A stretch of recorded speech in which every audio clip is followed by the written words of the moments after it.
Mika smiled as she watched her young son chase Dart and weave through the makeshift playground area, joining the other children in a game of tag. Though the equipment was essentially just repurposed mining machinery and cargo crates, it didn't matter to the energetic youth. It was a place to run, laugh, and be free. That sense of freedom and opportunity for a better life was the entire reason her family had joined this colonization effort light years from Earth. The chance to settle the uncharted frontier world of Asteria and build something of their own from the ground up. "He's getting so big, Marcus," her husband said as he wrapped an arm around her shoulders. "Hard to believe we've already been here 6 cycles." Mika nodded, feeling contentment swell as she looked out over their fledgling colonial township.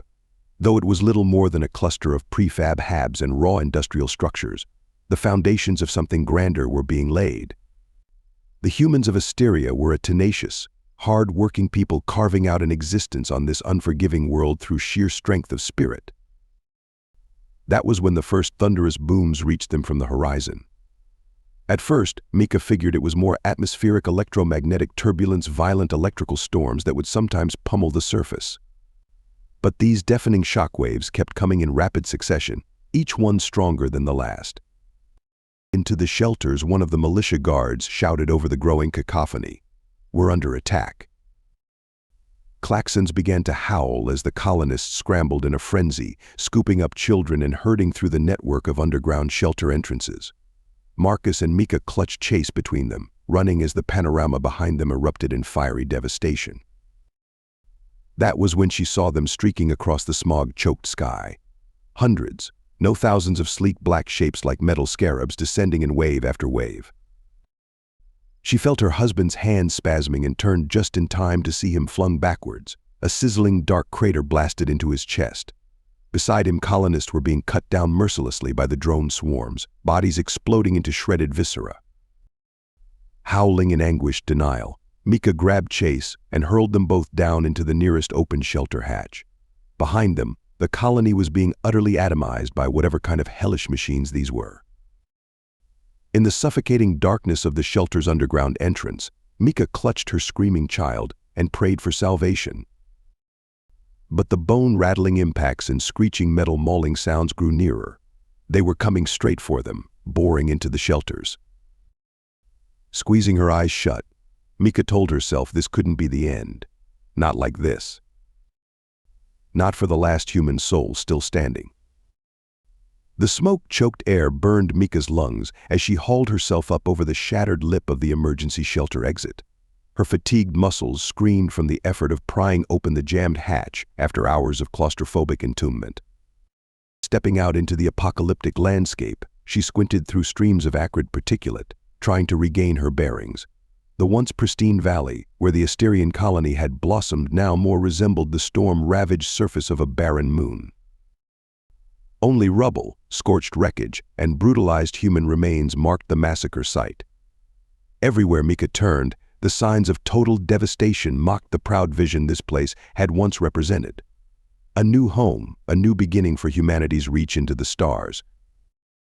All of that hope and promise had been butchered in mere hours. Chase, Mika thought, an anguished pit opening in her soul. Her beautiful, innocent son dead alongside everyone she loved. Because of what? Some kind of genocidal machine swarm. A snapped power cable nearby sparked and danced in a fitful cadence, momentarily illuminating Mika's haggard profile. In that ghostly light, her eyes glinted with a renewed sense of fiery determination. With gritted teeth, she stooped down beside the shredded corpse of one of the colonial militia, retrieving the plasma rifle still locked in its death grip. Whatever nightmare forces had wrought this slaughter were still out there. If Mika was the only soul to survive the butchering of Asteria, then so be it. She would have her vengeance, or she would die its instrument. Moving with energized purpose, Mika checked over the weapon's charge, then confirmed its sighting systems were still operational. She ripped away scraps of cloth from the corpse to fashion a rough field dressing for her own wounds. Her final stop was a portable field armorer station, using its fabrication systems to construct an ablative armor chestplate. Donning the hasty protective garments, Mika ignored the ragged discomfort. She had been forged anew from crucible of this loss, a human weapon with one sole purpose: Those responsible for this atrocity would feel her full wrath. Mika would hunt them across this galaxy and the next, using her indomitable human ingenuity to run their nightmare machines to ground no matter where they scattered. And then they would understand the terrible depths of her capacity for righteous fury. Lost in her grimly focused preparations, Mika barely registered the flashes of motion at her periphery vision, moving figures hanging back amid the rubble, seeming to observe her intently. As she strode forward, the strange alien observers simply watched in silence. They had no idea what horrors this human's scorched existence had birthed. Not yet. The harsh winds screamed across the barren Crimson Barrens, carrying stinging clouds of ferrolytic dust that could shred through unprotected hull material. Not that Mika cared about any of that. All she cared about was the unmistakable energy signatures dead ahead she had been tracking for the last 50 kilometers. Her improvised armor creaked with each grueling step, while her multi-spectrum vision slit-cycled between target acquisition modes.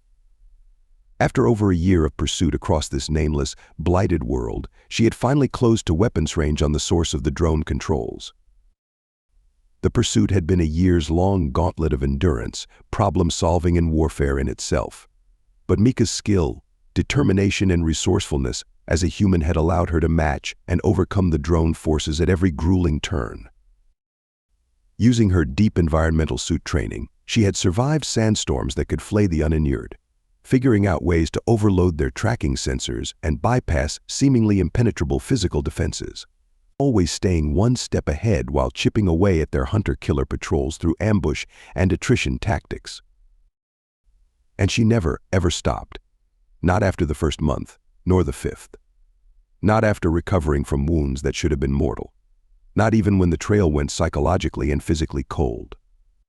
No, Mika had simply gritted her teeth and dug deeper, using her human ingenuity to anticipate her enemies' movements. Because as unstoppable as these murderous machines seemed, she knew they had to be getting their commands from somewhere. Some alien intelligence had to be calling the shots, controlling them with some form of central uplink or nexus. That was her sole focus as the featureless bunker complex materialized through the scorching winds. Adjusting the strapped plasma chargers on her back, Mika charged forward into a hailstorm of searing death laid down by the facility's automated defense grid. Projectiles and superheated energy lanced all around her, blasting apart the ground in percussive thunder cracks. Mika simply narrowed her sights and kept pushing, dropping into an evasive combat role to flank around the heaviest weapons impacts.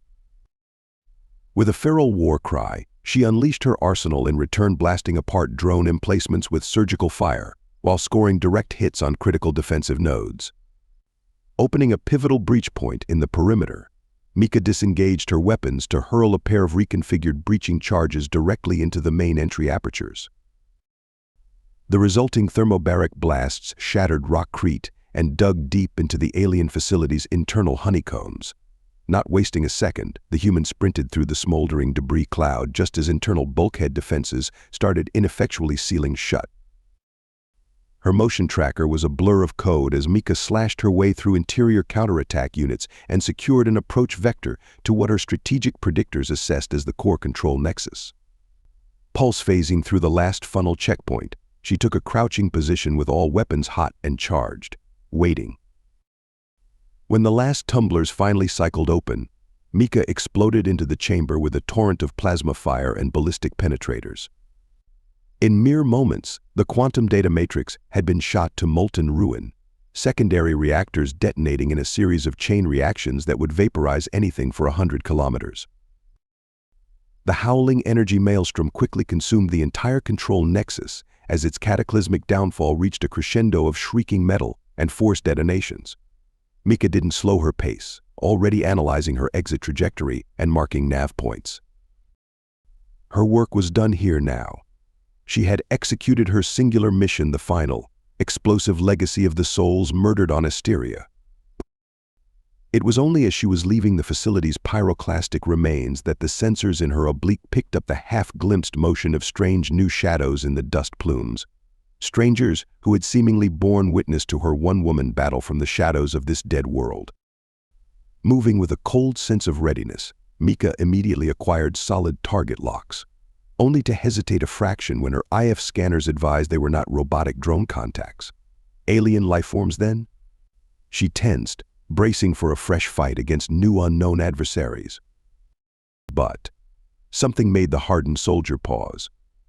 The new alien figures emerged with carefully modulated body language and open palms upraised, apparently anxious to convey no threatening posture. Human. Sister One finally spoke in a guttural, resonant dialect. "We mean you. No harm." Mika narrowed her eyes at the bizarre mandibled beings, fully aware she could end their torso-mounted existence with a single ordnance volley. But something in their crouched aspect hinted at. What? Fear? Reverence? Awe? We watched. "Now we understand," another alien gurgled. "You are the one of the devouring fire apes, the berserker bane that all species must fear." It took several seconds for Mika's combat augs to download their strange language through hardline translation routines. But slowly, comprehension filtered through. These creatures were not anything like the nameless enemy she'd sworn extinction against. No, they had been witnesses of her fury's passing, and they had derived their own conclusions. "And now you tremble at what you've seen one solitary human can unleash," Mika replied at last, the aggression simmering back down in her limbic implants as she took stock of the alien's genuinely non-threatening aspect. "That's wise. Very wise." The lead alien stooped into an approximation of a bow, offering a simple satchel that likely contained field nutrients and other simple stores. "Then let us guide you, great bane, to sanctuary among your people. For we wish no conflict with your kind, not after this day." Allowing her weapon's cyclic shriek to power down to a low hum, Mika contemplated her next move. She was indeed the sole survivor, the final soul, who executed vengeance against the atrocity machines of Asteria. But in so doing, she had become a different breed of terror, the kind that pierced even the steeled nerves of a spacefaring alien culture. A new legend had been forged amid these blasted wastes, and it would soon spread across the galaxy like an incurable pathogen. The Butcher of Asteria had arrived. And for the first time in living memory, aliens would pause before provoking the awesome capacities of humanity's finest warriors. Thanks for watching this video. I hope you liked it. If you did, please be sure to leave it a like and subscribe too, if you don't want to miss our next one. Feel free to check out any of our other videos too.